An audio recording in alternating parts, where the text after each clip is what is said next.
Hello gentleman, this is Mohan. आज मैं share करने वाला हूँ I will teach you to be rich book summary. इस बुक को पढ़कर आप सीखेंगे कि कैसे आप सिर्फ नौकरी करके करोड़पति बन सकते हैं। इसे पढ़कर आपको सेविंग और इन्वेस्टमेंट की महत्वपूर्ण जानकारी मिलेगी। दोस्तों, क्या आपने कभी सोचा है कि जॉब से जो सैलरी मिलती है उससे भी अमीर बना जा सकता है? बहुत से लोगों को शायद ये पॉसिबल ना लगे। बहुत से लोग सोचेंगे कि अमीर तो बस बिजनेस करके ही बना जा सकता है, जॉब से मिलने वाली सैलरी तो ऐसे ही उड़ जाती है। लेकिन ऐसा नहीं है। रमित सेठी ने अपनी किताब I will teach you to be rich में ऐसे सेक्रेट्स बताई हैं जिनकी हेल्प से आप सिर्फ नौकरी करके भी अमीर या करोड़पति बन सकते हैं। दोस्तों, आप सोच रहे होंगे कि किताब में आपको कॉमर्स या मैथ्स के कॉम्प्लिकेटेड तरीके समझने पड़ेंगे। तो ऐसा बिल्कुल भी नहीं है। किताब में हर चीज़ इतनी सरलता से समझाई गई है कि एक हाउसवाइफ या 10th पास स्टूडेंट भी इससे आसानी से समझ सकते हैं। दोस्तों, अब मैं बात करने वाला हूँ ऑथर के बारे में। दोस्तों, I will teach you to be rich किताब रमित सेठी ने लिखी है। वो भारतीय मूल के हैं और अमेरिका में रहते हैं। वहाँ एंटरप्रेन्योरशिप वर्ल्ड का वो एक जाना माना नाम है। वो एक फेमस ब्लॉग भी चलाते हैं और गूगल पर आप सर्च भी कर सकते हैं। दोस्तों, इंडिया में बहुत से लोगों में फाइनेंशियल समझ नहीं होती है क्योंकि स्कूल और कॉलेज में हमें इसके बारे में बिल्कुल भी नहीं पढ़ाया जाता है। जैसे अगर मैं आपसे पूछूं कि कंपाउंडिंग क्या होती है तो शायद बहुत से लोगों को पता ही नहीं होगा, जबकि इस टेक्निक का इस्तेमाल करके कोई भी आराम से करोड़ों कमा सकता है। इसीलिए इस किताब को पढ़ना बेहद जरूरी है। अगर ध्यान से पढ़ेंगे और सारे रूल्स को अपनाएंगे तो आप भी सिर्फ नौकरी करते हुए एक दिन अवश्य करोड़पति बन सकते हैं, वो भी सिर्फ नौकरी करते हुए। दोस्तों, इस बुक का पहला चैप्टर है सेविंग्स। सेविंग्स का मतलब तो आपको पता ही होगा। सेविंग्स यानी कि बचत। जो सैलरी आपको मिलती है उसका जो हिस्सा व्यक्ति बचा लेता है उसे ही बचत कहते हैं। बचत के लिहाज से लोग दो प्रकार के हो सकते हैं। पहले वो जो सैलरी की पाई पाई बचा लेना चाहते हैं, वो 1 to 1 रुपये के लिए सब्जी वाले, रिक्शा वाले आदि से लड़ने लगते हैं। ऐसे लोग अमीर बन भी जाएं तो भी अमीर नहीं बन सकते क्योंकि वो हमेशा दिल से गरीब ही रहेंगे।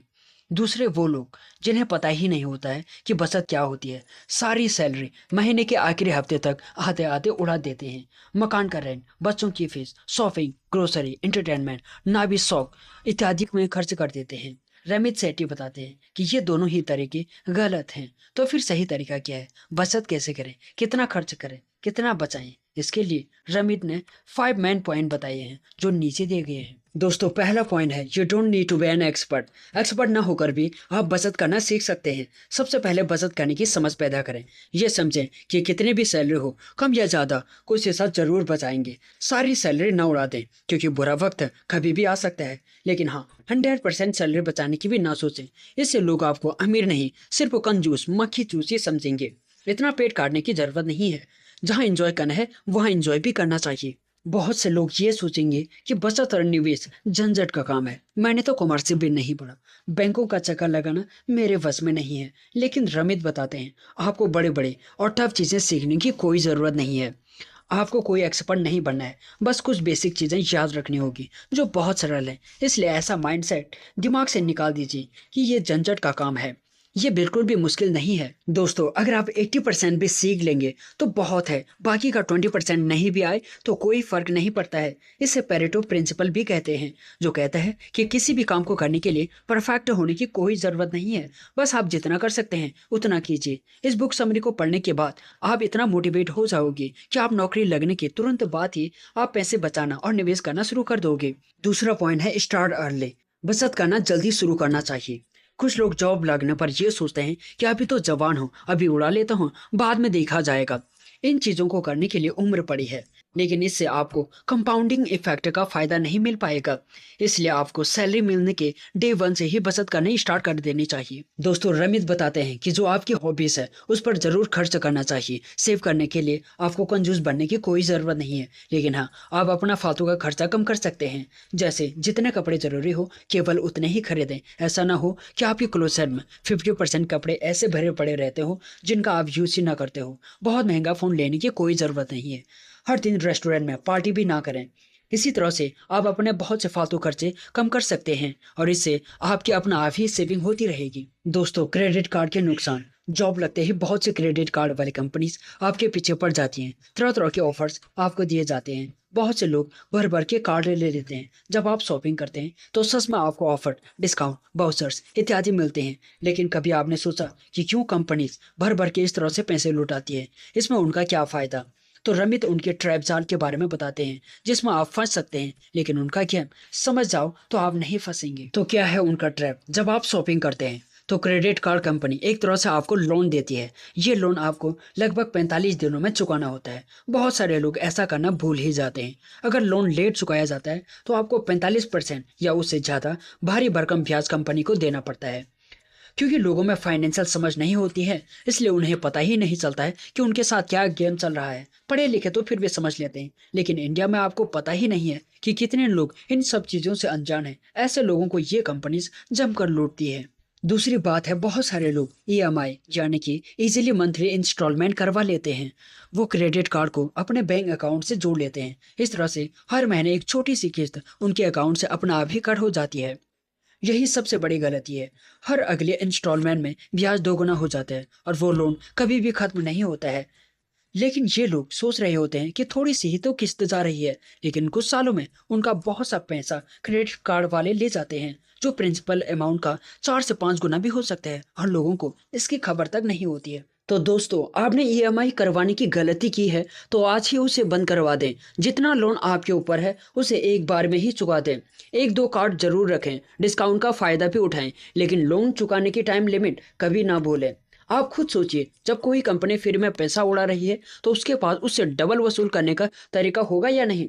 बहुत सारे लोग आपको क्रेडिट कार्ड के फायदे की बात बताएंगे, लेकिन जो साइकोलॉजिकल गेम चल रहा होता है उसका सीक्रेट तो पढ़े लिखे लोग भी नहीं जानते हैं। दोस्तों, अब बात करते हैं 50-30-20 का रूल्स। दोस्तों, ये रहा बचत का सीक्रेट 50-30-20। इससे आपको पता चलेगा कि कितना खर्च करना है और कितना बचाना है। रेमित बताते हैं कि सैलरी का 50% हर महीने आप घर के नॉर्मल एक्सपेंसेस पर खर्च कर सकते हैं। इसमें से घर का किराया, बच्चों की फीस, ग्रोसरी, खाने पीने का सामान आदि आते हैं। दोस्तों, 30% आप अपने इंटरटेनमेंट और शौक पूरे करने में लगा सकते हैं, 20% बचा सकते हैं। तो दोस्तों, देखा आपने कितना आसान है बचत करना, और फॉर्मूला देकर आपको एहसास भी हो गया होगा कि बचत करने के लिए आपको अपने शौक का बलिदान देने की भी जरूरत नहीं है, और बचत केवल 20% ही करने हैं, जो बहुत ज़्यादा भी नहीं है। दोस्तों, अब बात करते हैं फिक्स्ड डिपॉजिट यानी कि एफडी वर्सेस सेविंग अकाउंट। बहुत से लोग अपना पैसा सेविंग अकाउंट में ही पड़ा रहने देते हैं। इससे उन्हें बहुत सा नुकसान होता है। ऐसा वो इसलिए करते हैं क्योंकि या तो उन्हें फाइनेंशियल समझ नहीं होती है, या तो वो बहुत आलसी और बैंक जाना झंझट का काम समझते हैं। तो दोस्तों, अगर आप भी ऐसा ही करते हैं तो आज ही जाग जाइए। आप पैसे सेविंग अकाउंट में ना रखें, बल्कि एफडी करवा दें। सेविंग अकाउंट में उतना ही पैसा रखें जितना आप महीने में खर्च करते हैं। सेविंग अकाउंट में पैसे रखकर आप अपना काफ़ी नुकसान करते हैं। सेविंग अकाउंट में सिर्फ 4% ब्याज मिलता है, जबकि एफडी में 6%। सीनियर सिटीजन को तो इससे भी ज़्यादा मिलता है। तो आप खुद सोचिए, आपको किस में ज़्यादा फायदा है। मान लीजिए कोई आदमी सेविंग अकाउंट में 1 करोड़ रुपये रखते हैं, तो साल में उसका ब्याज बनेगा 4 लाख रुपये, लेकिन उसी पैसे की एफडी करवा देगा तो मिलेंगे 6 लाख, यानी सीधा सीधा 2 लाख का अंतर। तो देखा आपने, बैठे बिठाए वो आदमी बिना कुछ किए एफडी से 2 लाख ज़्यादा कमा लेगा। अगर आपको ये बात समझ में आ गई तो हमेशा एफडी करवाएं। हर महीने में 5 तारीख को जिस पैसे की ज़रूरत ना हो उसकी एफडी करवा दें। ऐसा रूल बना लें, इससे आपको डेट का भी कन्फ्यूजन नहीं रहेगा। महीने में एक ही दिन तो काम करना है और एक डेट को फिक्स्ड कर लीजिए, आपको ये झंझट नहीं लगेगा। दोस्तों, एफडी की कोई लिमिट नहीं होती है। 7 डेज, 1 मंथ, 5 ईयर, अपनी ज़रूरत के हिसाब से तरह तरह की एफडी करवा सकते हैं। अगर आपका बैंक सुविधा देता है तो सेविंग अकाउंट को फ्लैक्सी अकाउंट में कन्वर्ट करा लें। इससे आपका पैसा एक लिमिट के ऊपर अपना आप ही एफडी में बदल जाएगा। तो दोस्तों, झिझक छोड़िए और बैंक जाइए और आज ही अपने पैसे को ठीक से मैनेज करिए। बैंक के लोगों का तो ये काम ही है, उन्हें इस बात की सैलरी मिलती है। दोस्तों, अब बात करते हैं पब्लिक प्रोविडेंट फंड की। बहुत सारे लोगों को इस फाइनेंशियल टूल के बारे में पता ही नहीं होता है। पता भी हो तो इसे ठीक से यूज़ करना नहीं जानते, जिससे उन्हें मैक्सिमम फ़ायदा नहीं मिल पाता है। पीपीएफ का मतलब होता है पब्लिक प्रोविडेंट फंड। इसका अलग से अकाउंट एसबीआई जैसे बैंक में कोई भी खुलवा सकता है। इसमें आप हर साल मैक्सिमम 1.5 लाख रुपये डाल सकते हैं। ये पैसा 15 साल तक ब्लॉक रहता है, यानी कि 15 साल तक आप इसे निकाल नहीं सकते। लेकिन यही फ़ायदे की बात है जो मैं आपको आगे बताऊंगा। दोस्तों, मैं आपको बता देता हूँ कि पीपीएफ और पीएफ दोनों अलग अलग होते हैं। पीएफ सरकारी कर्मचारियों का ऑटोमेटिकली बन जाता है। यहाँ मैं पीपीएफ की बात कर रहा हूँ। पीपीएफ एक ऐसा टूल है जिससे आप करोड़पति बन सकते हैं, क्योंकि ये टूल आपको कंपाउंडिंग इंटरेस्ट देता है जो कोई और टूल नहीं देता है। बाकी सब में आपको केवल सिंपल इंटरेस्ट मिलता है। दूसरा, ये आपको 10% से ज़्यादा ब्याज देता है, जो एफडी से बहुत ज़्यादा है। कहीं भी इतना ब्याज नहीं मिलता है। तो आइए पहले कंपाउंड इंटरेस्ट के बारे में समझते हैं कि ये क्या होता है। मान लीजिए आपने 1 लाख पीपीएफ में डाला, इस पर आपको 10% की रेट से ब्याज मिलेगा। तो 1 साल बाद आपका ब्याज होगा 10,000 रुपये। आपका टोटल पैसा हो जाएगा 1,10,000 रुपया। अब अगले साल आपको इस अमाउंट 1,10,000 पर ब्याज लगेगा, ना कि 1 लाख पर। और ऐसा हर साल होता जाएगा। अगर यही पैसा अगर आप एफडी में डालोगे तो हर साल आपको 1 लाख पर ही ब्याज मिलेगा, ना कि बढ़े हुए पैसे पर। इसे ही सिंपल इंटरेस्ट कहते हैं। आप सोचेंगे फिर एफडी क्यों करनी है, पीपीएफ कर लेते हैं। लेकिन जैसे पहले बताया, पीपीएफ में हर साल 1.5 लाख से ऊपर जमा नहीं कर सकते, नहीं तो सरकार कंपाउंड इंटरेस्ट देते देते लूट ही जाएगी। अब आपको तरीका बताता हूँ जिससे आप पीपीएफ का पूरा फायदा उठा सकें। आप हर साल 1 अप्रैल को पीपीएफ अकाउंट में 1.5 लाख डालना स्टार्ट करें। ऐसा 15 साल तक करें। तो आइए देखते हैं 15 साल बाद आपको कितना पैसा मिलेगा। 1.5 लाख आपने 15 साल तक जमा करवाया, तो इससे आपकी टोटल इन्वेस्टमेंट हुई 22,50,000 की। इस पर आपका ब्याज बना 21,10,517 रुपये का। दोस्तों 15 साल बाद आपको टोटल मिलेगा 43,60,517 रुपये।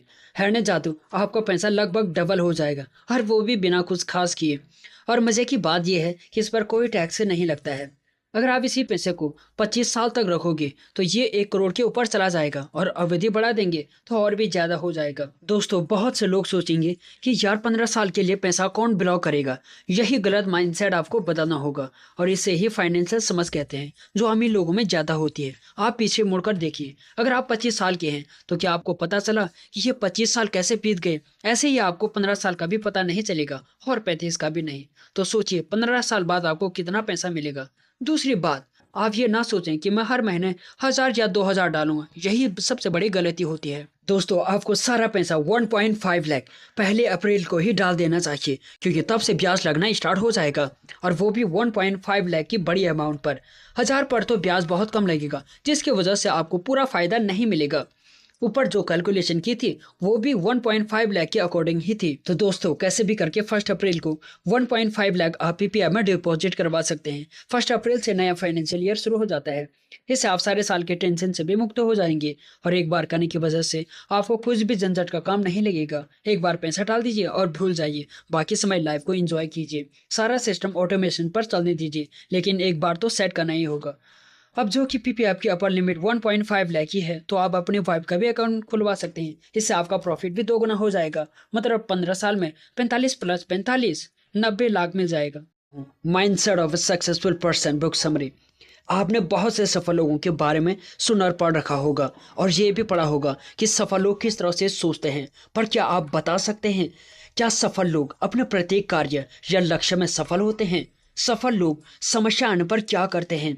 उनका जब असफलता से सामना होता है तो वो कैसे रिएक्ट करते हैं? दोस्तों सफल लोग सामान्य लोगों से किस प्रकार और किन चीजों में अलग होते हैं? उनका अपने कार्यों के प्रति क्या माइंडसेट होता है? आइए आज इन्हीं प्रश्नों के उत्तर जानने की कोशिश करते हैं। अगर शारीरिक रूप से देखें तो सबसे बड़ी रियलिटी ये है कि एक बेहद अमीर व्यक्ति और एक सामान्य व्यक्ति में शारीरिक रूप से कोई भी अंतर नहीं मिलता है। ईश्वर ने दुनिया के सभी लोगों को सामान्यतया शारीरिक रूप से एक समान बनाया है। यदि शारीरिक रूप से दुनिया के सभी लोग लगभग एक जैसे हैं तो अंतर किस चीज का रह जाता है? शायद मानसिक रूप से हम सभी अलग अलग हैं। क्या ये बात सही है? इस बात को जरा ध्यान से समझते हैं। दुनिया के सभी लोगों को ईश्वर ने दिमाग के रूप में एक ऐसा अनंत रूप से फैला हुआ एक ऐसा फर्टाइल मैदान दिया है, जिसमें हम जो भी बीज बोते हैं उसमें से वैसे ही फसल हमें प्राप्त होती है। इस तरह ईश्वर ने हम सभी को फर्टाइल मैदान यानी कि माइंड एक जैसा दिया है, लेकिन हम उस मैदान में किस तरह के बीज यानी कि विचार लगाते हैं, यही बीज हम सभी को अलग अलग बना देते हैं। जिस तरह के विचार हम अपने माइंड को देते हैं, वैसे ही हम एक्शन लेने को प्रेरित होते हैं, और जिस तरह के एक्शन हम लेते हैं वही 90% डिसाइड करता है कि वो व्यक्ति सफल बनेगा या असफल, या एक सामान्य जीवन जिएगा। अब ये क्लियर हो चुका है कि सफल और असफल लोगों में विचारों का अंतर सबसे बड़े अंतरों में से एक अंतर होता है। लेकिन क्या सफल लोग अपने प्रत्येक कार्य में सफल होते हैं? दोस्तों इस प्रश्न का उत्तर है नहीं। सफल लोग अपने प्रत्येक कार्य और डिसीजन में सफल नहीं होते हैं। यहाँ मैं ये बात क्लियर कर देना चाहता हूँ कि सामान्यतया सफल लोग एक ही लक्ष्य पर कार्य करते हैं। वो अपना लक्ष्य कभी नहीं बदलते हैं, लेकिन लक्ष्य तक पहुँचने के तरीके को जरूर बदलते हैं। वो उन डिसीजनों को बदल लेते हैं जो उन्होंने लक्ष्य प्राप्त करने की खातिर लिए तो थे, लेकिन यदि वो डिसीजन उन्हें उनके लक्ष्य को पाने में सहायता नहीं कर रहे हैं तो वो उन डिसीजनों को तुरंत बदल लेते हैं। यही डिसीजन और तरीके जब वो बदलते हैं तो दुनिया को कुछ समय के लिए लगता है कि वो असफल हो गए हैं, लेकिन अच्छे और ग्रोथ विचारों के मालिक होने के कारण ऐसे लोगों की सक्सेस कुछ ही समय बाद सभी के सामने आ जाती है। ऐसा इसलिए होता है क्योंकि अब उन्हें अपने सही डिसीजन के कारण वो तरीका मिल जाता है जिसकी वजह से वो अपने लक्ष्य तक पहुंच पाते हैं।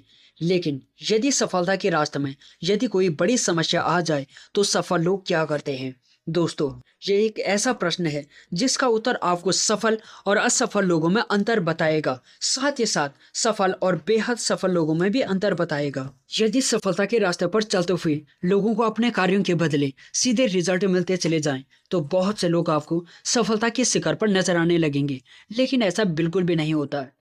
ऐसा इसलिए नहीं होता है क्योंकि सफलता के रास्ते में हमें समस्या के रूप में जो कांटे मिलते हैं, जो हमारे पैरों में लगातार चुभते रहते हैं, कोई भी सामान्य व्यक्ति इन्हीं समस्याओं से घबराकर या तो वापस लौट आता है या फिर उसके सपने वहीं पर दम तोड़ देते हैं। वो समस्या का सामना नहीं कर पाते हैं। अब जब बात सफल लोगों की आती है तो वो समस्या के आने पर डरते या भागते नहीं हैं, बल्कि उसका सामना करते हैं, उससे सॉल्व करते हैं और फिर आगे बढ़ जाते हैं। दोस्तों, मैंने आपको बताया था कि हमारे विचार और एक्शन 90% डिसाइड कर देते हैं कि हम अपने लक्ष्य तक पहुंच पाएंगे या नहीं, लेकिन बाकी का बचा 10% तभी काम करता है जब हम में समस्याओं का सामना करने की स्किल्स आ जाती है। और यही वो 10% है जो हर कोई डेवलप कर तो सकता है, लेकिन बेचारे कर नहीं पाते हैं। दोस्तों, बेहद सफल लोग खुद को इतना बड़ा बना लेते हैं कि बड़ी से बड़ी समस्या उनके सामने छोटी पड़ जाती है और उनके सामने ज़्यादा देर तक टिक नहीं पाती है। यहाँ सीख ये मिलती है कि समस्याओं के आने पर भागना नहीं चाहिए, बल्कि उसका सामना करके उससे मिटाकर आगे बढ़ जाना चाहिए। लेकिन कभी कभी ऐसा होता है कि सफल लोग असफल भी हो जाते हैं, और ऐसी स्थिति का वो कैसे सामना करते हैं? कोई भी सामान्य व्यक्ति जब असफल होता है तो वो टूट जाता है, आगे की प्लानिंग की हिम्मत नहीं जुटा पाता है और खुद को एक असफल इंसान मानकर अपनी पूरी जिंदगी गुजार देता है।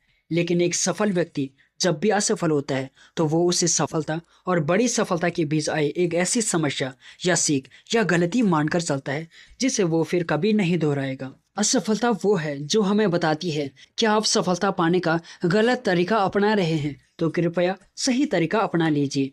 और जब हम सही तरीका अपना लेते हैं तो सफलता मिल भी जाती है। अच्छा, कुछ लोग ये भी पूछते हैं कि सफल लोग सामान्य लोगों से किस प्रकार और किन चीजों में अलग होते हैं। सामान्य लोग समस्या आने पर टूट जाते हैं, जबकि सफल लोग समस्या का सामना करते हैं और उससे सॉल्व करने के बाद रिकॉर्ड तोड़ देते हैं। सामान्य लोग सामान्य विचारों के बीच अपने माइंड में बोते हैं और उससे बने सामान्य प्रोडक्ट ही प्राप्त करते हैं, जबकि सफल लोग अच्छे विचारों को बीज के रूप में बोते हैं और सफलता की फसल काटते हैं। सामान्य लोग सफल होना तो चाहते हैं, लेकिन सफलता पाने के लिए कोई लक्ष्य या ठोस प्लानिंग उनके पास नहीं होती है, जबकि सफल लोग सबसे पहले लक्ष्य तय करते हैं, फिर उस लक्ष्य तक पहुंचने का रास्ता एक सॉलिड प्लानिंग के साथ खुद बनाते हैं और उसे पूरा भी करते हैं। सामान्य लोग बहुत बड़ा नहीं सोच पाते हैं, ऐसा करने पर उन्हें डर और असुविधा का अनुभव होता है, जबकि सफल लोग बहुत बड़ा सोच पाते हैं, इसीलिए वो बड़ा कर भी पाते हैं। सामान्य लोग अपने साधारण आदतों के गुलाम होते हैं, जबकि सफल लोग खुद कुछ ऐसी आदतें विकसित कर देते हैं जो उन्हें फर्श से अर्श तक ले जाते हैं। इतना कुछ सफल लोगों के बारे में जानने के बाद आइए जानते हैं कि सफल लोग अपने कार्यों के प्रति किस प्रकार का माइंडसेट रखते हैं। दोस्तों, इस प्रश्न का उत्तर देने से पहले मैं आपको बता देना चाहता हूँ कि दुनिया का शायद ही कोई ऐसा इंसान होगा जो हार्ड वर्क करना पसंद करता हो, जिसको आराम करना पसंद ना हो, जिसे घूमना और अपने परिवार के साथ समय बिताना अच्छा ना लगता हो। लेकिन सफल होने के लिए बहुत कुछ करना पड़ता है, जैसे हार्ड वर्क, सुबह जल्दी उठना, एक्सरसाइज करना, प्लानिंग बनाना। सफल लोग इच्छा ना होते हुए भी ये सभी कार्य करते हैं या फिर ये सभी कामों को करने का माइंडसेट अपने अंदर विकसित कर लेते हैं। सफल लोग ऐसा माइंडसेट बना लेते हैं जिसकी वजह से वो कोई भी कार्य जो जरूरी हो उसे आसानी से पूरा कर पाते हैं। एक अच्छा सफल माइंडसेट बनाने के लिए सफल लोग ये सभी कार्य करते हैं। सफल लोग अपने कार्य से प्यार करना सीख लेते हैं या फिर वही कार्य करते हैं जिसे वो पसंद करते हो। सफल लोग डिसिप्लिन के साथ साथ सेल्फ डिसिप्लिन में रहते हैं, जिससे उन्हें कोई भी डिस्ट्रैक्ट नहीं कर सकता। सफल लोग बाहर से मोटिवेट नहीं होते हैं, बल्कि वो सेल्फ मोटिवेटेड पर्सन होते हैं। दोस्तों, सफल लोग सबसे पहले दुनिया को कुछ अच्छा देते हैं, फिर उसके बाद कुछ पाने की सोचते हैं। सफल लोग जानते हैं कि बड़ी सफलता के लिए बड़ी ऊर्जा की जरूरत होती है, इसीलिए वो इस ऊर्जा को लगाने के लिए हमेशा तैयार रहते हैं। दोस्तों, मुझे लगता है आपने सफल लोगों के माइंडसेट के बारे में बहुत कुछ जान और सीख लिया होगा। अब आपको क्या करना है? अब आपको वही करना है जो सफल लोग करते हैं। दोस्तों, अगर सफलता के मैदान में कूदने से सफलता मिलती है और आपको समझ नहीं आ रहा है कि कैसे कूदें, तो मेरी सलाह है कि आप कूद जाएं। हो सकता है कि आपको फिसलकर चोट लग जाए, लेकिन आप उन व्यक्तियों से बहुत ज्यादा बेहतर स्थिति में होंगे जो अभी भी कूदने का इंतजार कर रहे हैं। सफलता के मैदान में पहुंचने के बाद यदि आप लगातार खेलते रहें, तो इतना तो निश्चित है कि आप खुद को संभाल भी लेंगे और सफलता के नए रास्ते भी खोज लेंगे। और ये भी निश्चित है कि एक दिन ऐसा भी आएगा कि सफलता आपकी होगी। और जब आप मैदान से बाहर नजर दौड़ाएंगे, तो वहां बहुत से लोगों को मैदान में कूदने का इंतजार करते पाएंगे। दोस्तों, आइए सबसे पहले इन दोनों सक्सेस मंत्रों के बारे में जान लेते हैं। सफलता का पहला मंत्र है कि सफलता के मैदान में जीत हासिल करने के लिए आपको सबसे पहले मैदान में कूदना होगा, अर्थात सफल होने के लिए शुरुआत सबसे जरूरी चीज है।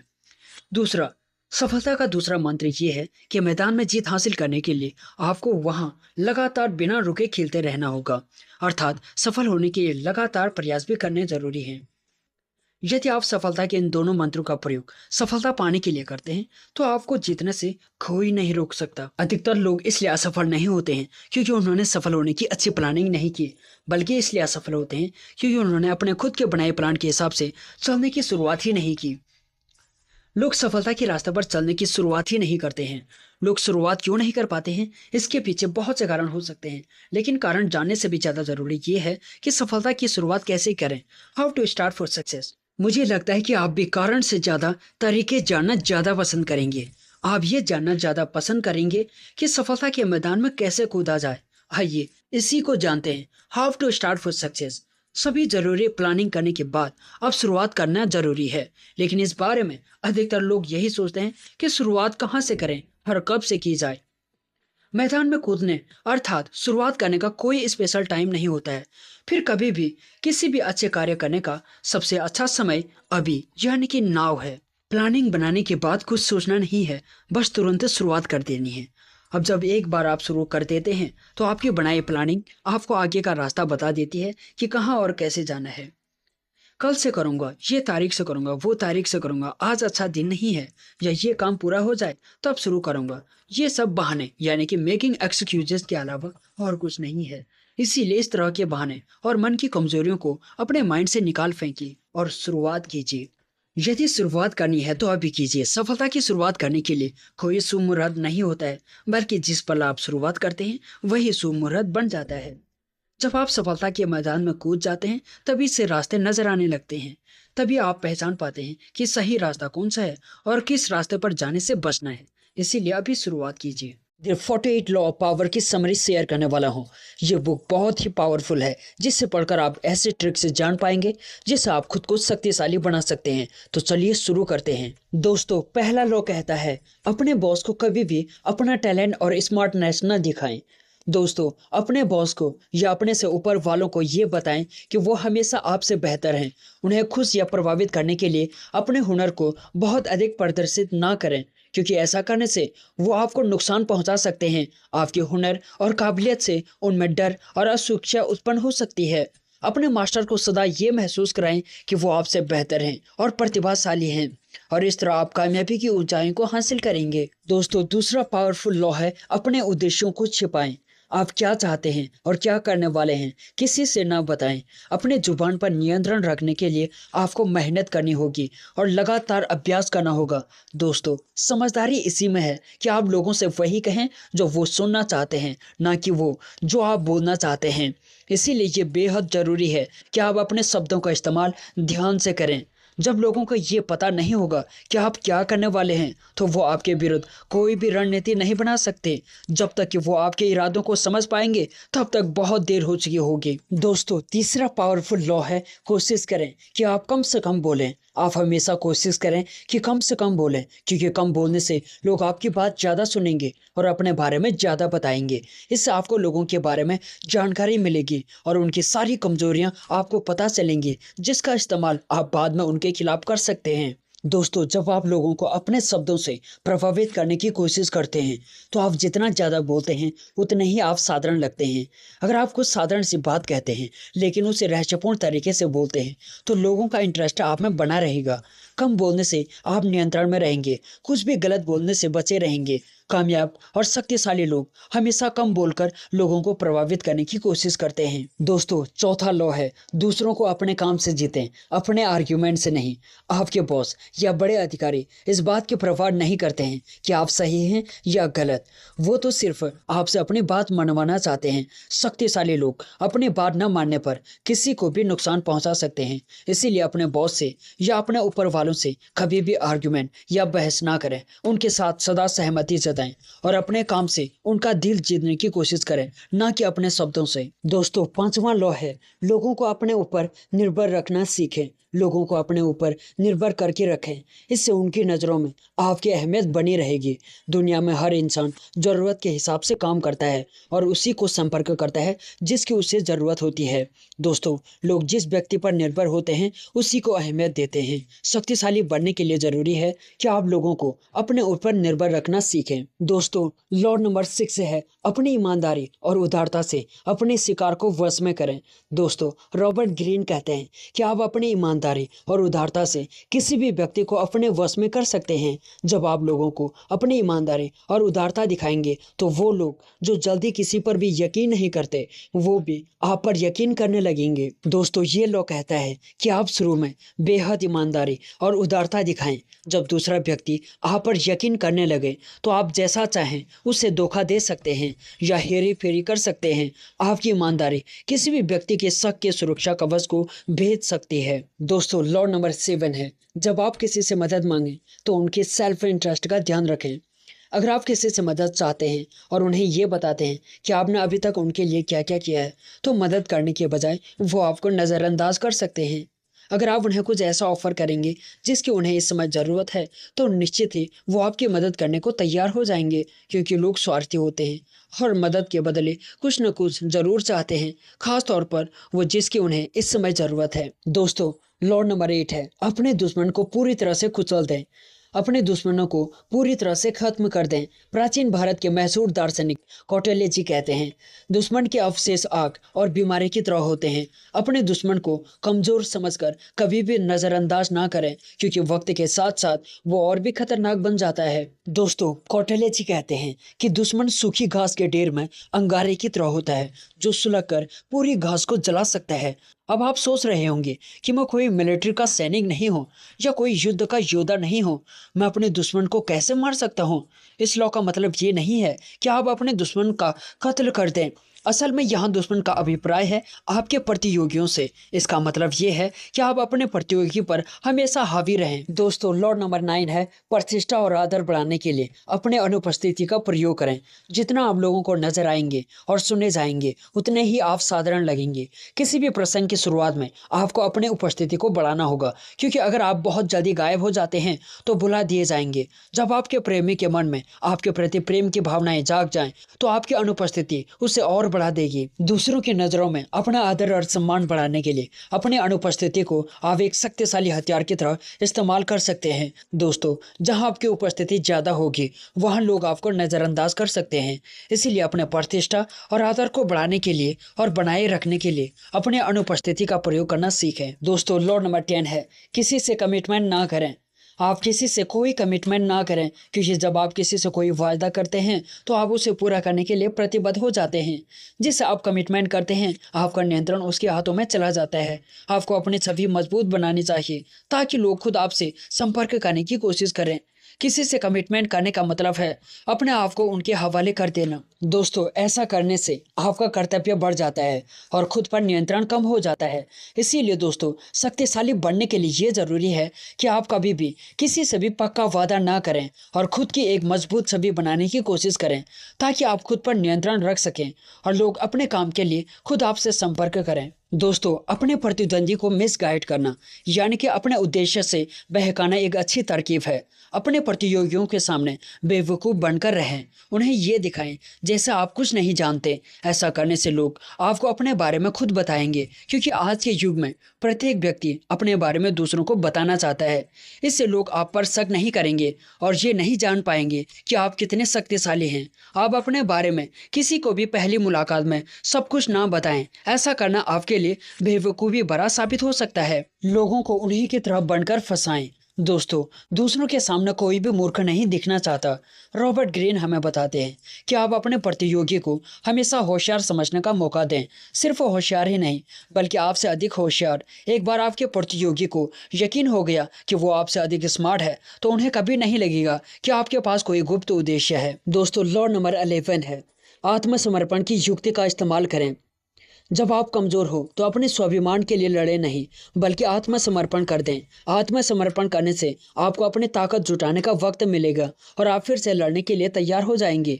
अगर आप कमज़ोरी की अवस्था में लड़ेंगे तो आपका दुश्मन आप पर जीत हासिल करेगा और संतुष्ट हो जाएगा। दोस्तों, इससे पहले कि आप हार जाएं, आप आत्मसमर्पण करें, क्योंकि ऐसा करने पर आप दुश्मन तक पहुंच पाएंगे और उसके बारे में जानकारी हासिल करेंगे। दोस्तों, हमें कभी भी कमज़ोरी की अवस्था में लड़ना नहीं चाहिए, बल्कि समर्पण करके अपना आप को तैयार करना चाहिए। फिर चाहे वो जंग का मैदान हो या फिर रोजमर्रा की जिंदगी, आत्मसमर्पण करके हम अपनी कमजोरी को ताकत में बदल सकते हैं। दोस्तों, लॉ नंबर 12 है अपनी शक्तियों को केंद्रित करें। दोस्तों, अगर आपका ध्यान एक लक्ष्य पर नहीं है तो ये लॉ खास तौर पर आपके लिए है।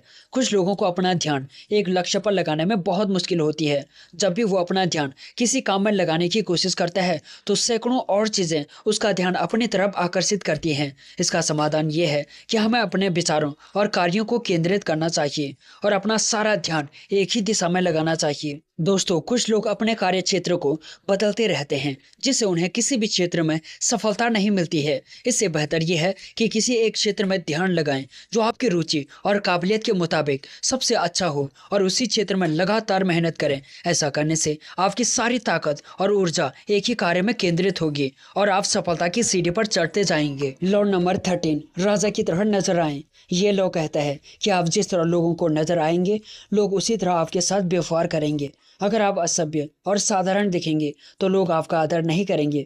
राजा लोग खुद अपना आदर करते हैं और दूसरों को भी ऐसा करने के लिए प्रेरित करते हैं। अगर आप खुद का सम्मान करेंगे तो वो आपके व्यवहार में नजर आएगा।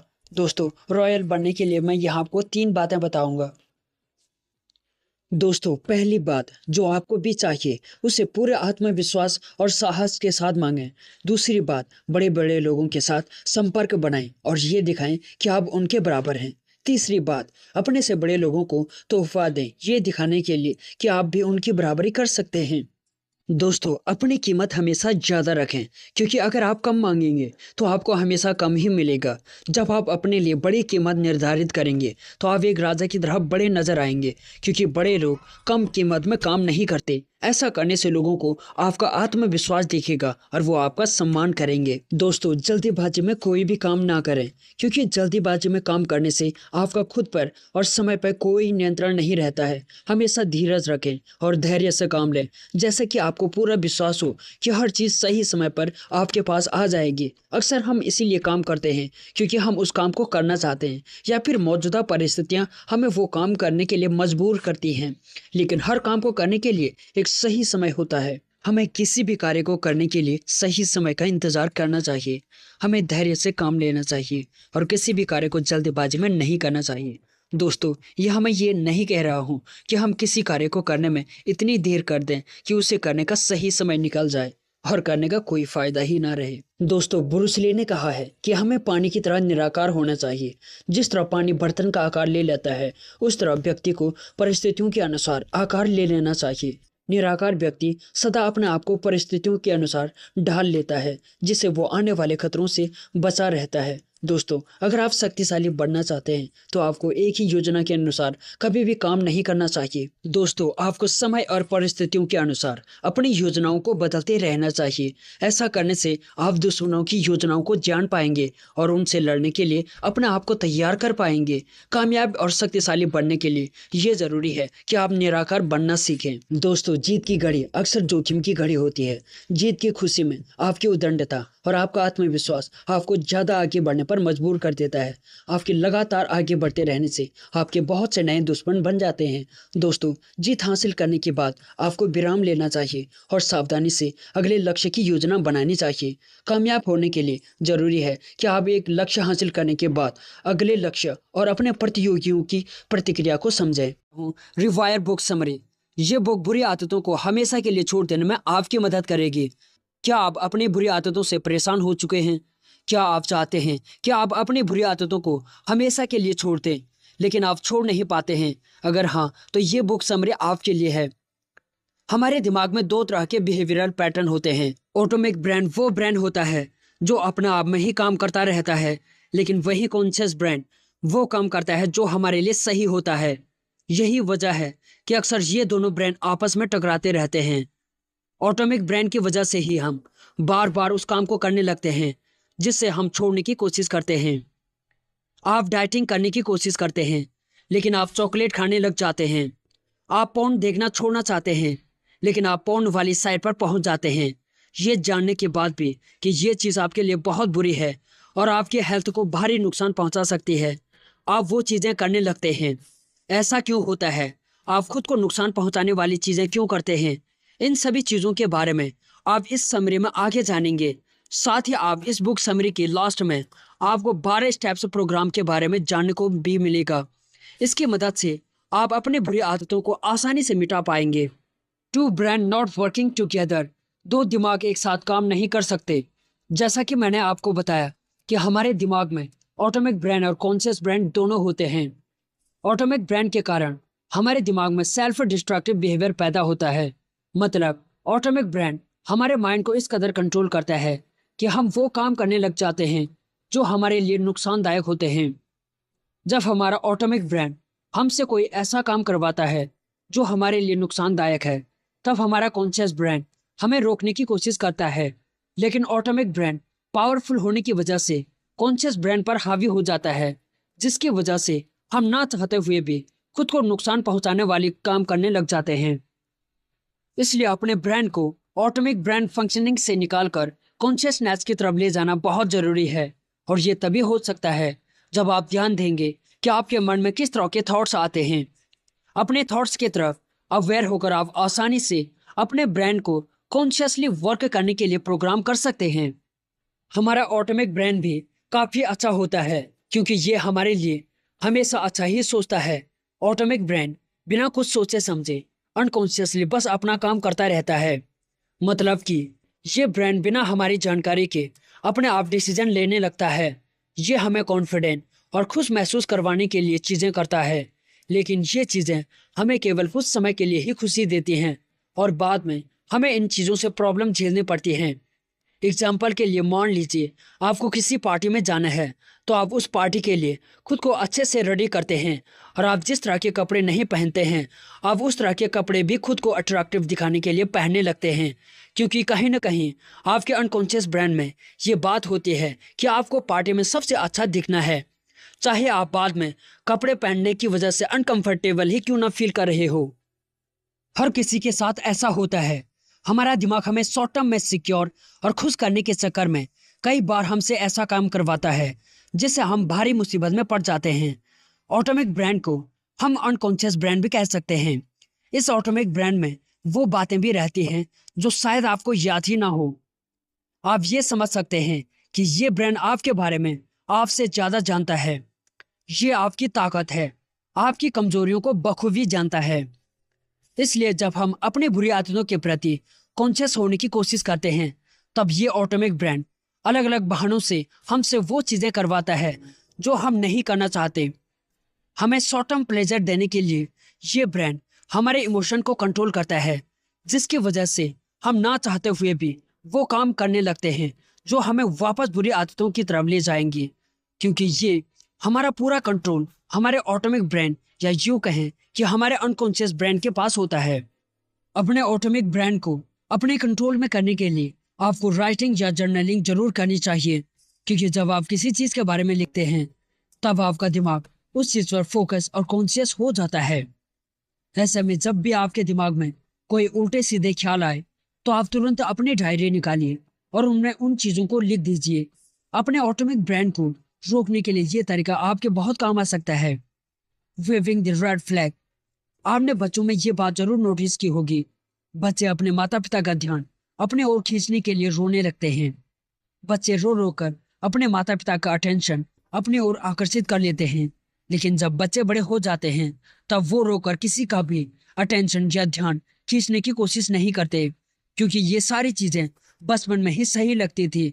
इसलिए जब बच्चे बड़े हो जाते हैं तब वो रोने की जगह ऐसे काम करते हैं जिससे दूसरों का ध्यान खुद ब खुद उनकी तरफ आ जाए। जिस तरह बुल फाइटिंग गेम में बैल का ध्यान अपने ओर खींचने के लिए खिलाड़ी बैल को लाल झंडा दिखाता है, ठीक उसी तरह लोग दूसरों का ध्यान अपने ओर खींचने के लिए दूसरों को अपना सेल्फ डिस्ट्रैक्टिव बिहेवियर दिखाते हैं। Self destructive behaviour atomic brain की करमात होती है। जब हम खुद को नुकसान पहुंचाने वाले काम करने लग जाते हैं तो वही काम सेल्फ डिस्ट्रैक्टिव होते हैं। सेल्फ डिस्ट्रैक्टिव नेचर वाले लोग दूसरों का ध्यान खींचने के लिए अक्सर इस तरह की चीजें किया करते हैं। इस तरह के बिहेवियर को कैसे रोका जा सकता है, ये जानने से पहले ये जानना थोड़ा जरूरी होगा कि लोग आखिर इस तरह के काम क्यों करते हैं। पहला कारण ये भी हो सकता है कि वो लोग जो खुद को ही नुकसान पहुंचाते हैं, उन लोगों को बचपन में कभी भी उनके माता पिता का प्यार, समय, रिस्पेक्ट ना मिला हो, जिसकी वजह से वो लोग अपने माता पिता का ध्यान आकर्षित करने के लिए सेल्फ डिस्ट्रैक्टिव बिहेवियर शो करते हैं। दूसरा कारण ये भी हो सकता है कि ऐसे लोगों को उनके बचपन में कभी भी वो अप्रिसिएशन ना मिला हो जिससे एक बच्चा स्ट्रांग बनता है, जिसकी वजह से इन बच्चों को खुद में ही कमी नजर आने लगती है।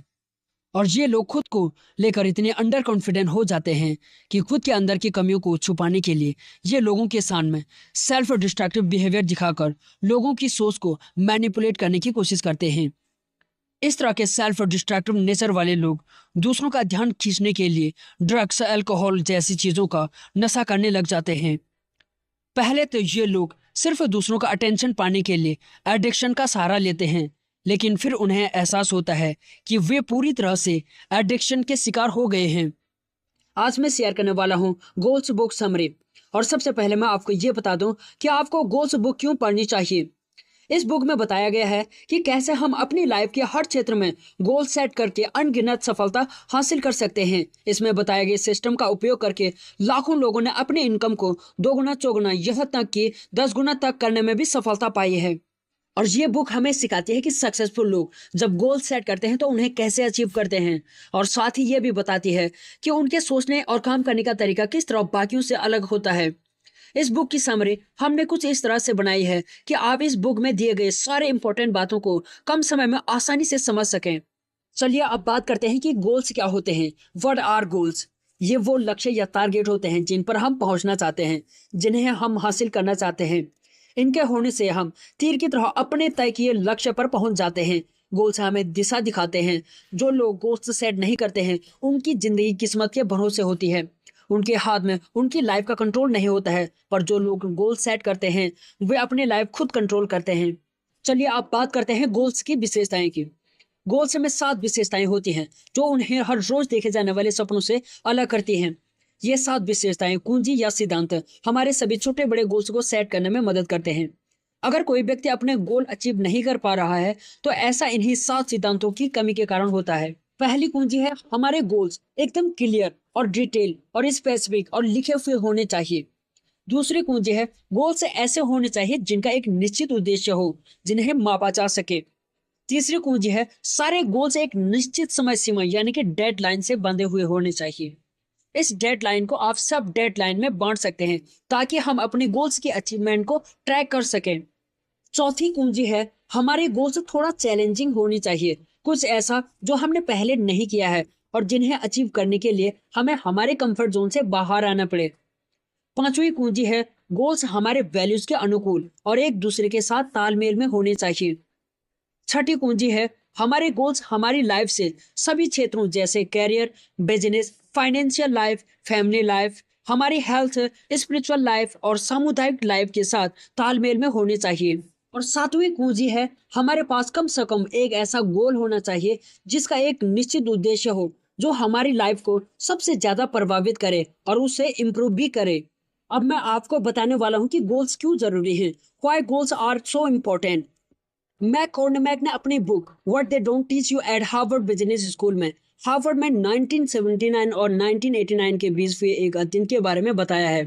1979 में हार्वर्ड के एक एमबीए ग्रेजुएट से पूछा गया कि आपने अपने लिए एक स्पष्ट और लिखित गोल्स तय किए हैं और उन्हें हासिल करने के लिए कोई प्लान बनाया है।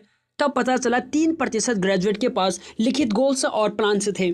13% के पास गोल्स तो थे लेकिन उन्होंने लिखा नहीं था और 84% के पास गोल्स ही नहीं थे। और उसके ठीक 10 साल बाद 1989 में उस क्लास के सभी सदस्यों को दोबारा संपर्क किया गया। शोधकर्ताओं ने पाया कि जिन 13% के पास और लिखित गोल्स थे वे गोल्स न बनाने वाले 84% स्टूडेंट से औसतन 2 गुना कमा रहे थे, लेकिन जिन 3% लोगों के पास लिखित गोल्स और प्लान थे वे बाकी 97% से औसतन 10 गुना ज्यादा कमा रहे थे। इन सभी में एक लौता फर्क स्पष्ट गोल का था जो उन्होंने पूरी पढ़ाई करते समय बनाए थे। अब बात करते हैं गोल्स कैसे सेट करते हैं। 12 steps to set any goals. 12 steps goals set करने के लिए। पहला स्टेप है हैव अ डिजायर। आप सबसे ज्यादा क्या चाहते हैं? आपकी प्रबल इच्छा किस चीज की है? हमारे अंदर अपने गोल्स के लिए तीव्र ज्वलित इच्छा होनी चाहिए और ये इच्छा पर्सनल होनी चाहिए, ऐसी जिससे आप चाहते हैं, न कि कोई दूसरा आपके लिए चाहता हो। आप अपने दिल से किस चीज को सबसे ज्यादा पाना चाहते हैं और करना या बनाना चाहते हैं? आप किस चीज के लिए फेमस होना चाहते हैं? और चौथा पॉइंट है स्टार्टिंग पॉइंट। आप अभी कहाँ पर हैं ये पता करें। कल्पना करें कि आप किसी देश में लंबी छुट्टियों पर जा रहे हैं। इसके लिए आपको सबसे पहले डेस्टिनेशन चुनना होगा, फिर आपको किसी मैप की मदद से वहां पहुंचने का सबसे अच्छा रास्ता खोजना होगा। हर रोज सफर शुरू करने से पहले आपको मैप में देखना होगा कि आप कहाँ पर हैं और कहाँ पहुंचना चाहते हैं। लाइफ में भी प्लानिंग इसी तरह की जाती है। छठा स्टेप है सेट अ डेडलाइन। अपने गोल्स के लिए एक निश्चित समय सीमा तय करें। अपने गोल्स को अचीव करने के लिए एक निश्चित डेडलाइन तैयार करें और इन डेडलाइन को और छोटे छोटे डेडलाइन में बांटें। गोल्स को early, half yearly, monthly, weekly और डेली टास्क में डिवाइड करें। अगर आप डेडलाइन में अपने गोल्स को अचीव नहीं कर पा रहे हैं तो नया डेडलाइन सेट करें।